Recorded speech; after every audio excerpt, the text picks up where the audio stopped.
ça fait 14 mois qu'on attend une réponse. Tout d'un coup, on a peut-être une réponse, mais toujours pas grand-chose. Il faut toujours attendre. Donc ça a été d'abord une émotion énorme.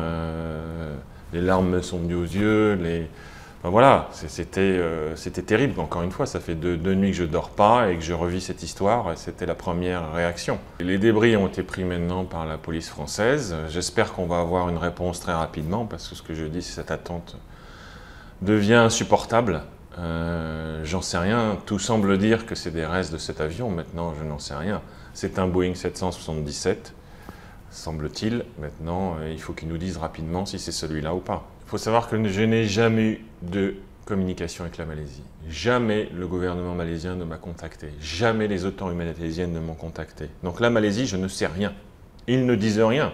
Il faut voir quand même, ça fait aussi 10 mois qu'ils ne disent plus rien. Qui parle aujourd'hui? Seulement les Australiens. Extrêmement bizarre, non? Que ce soit seulement les Australiens qui parlent. Je ne reçois des nouvelles que de l'Australie.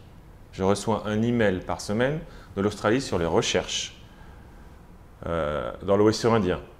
Sachez que je ne crois pas une seconde que l'avion soit tombé là-bas.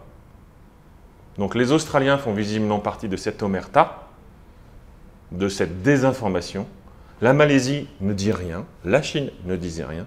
Donc c'est pour ça qu'aujourd'hui je suis très content que ces débris soient retrouvés en France, parce qu'au moins je pense que mon pays ne fait pas partie de cette omerta et de cette désinformation qui est organisée depuis 14 mois.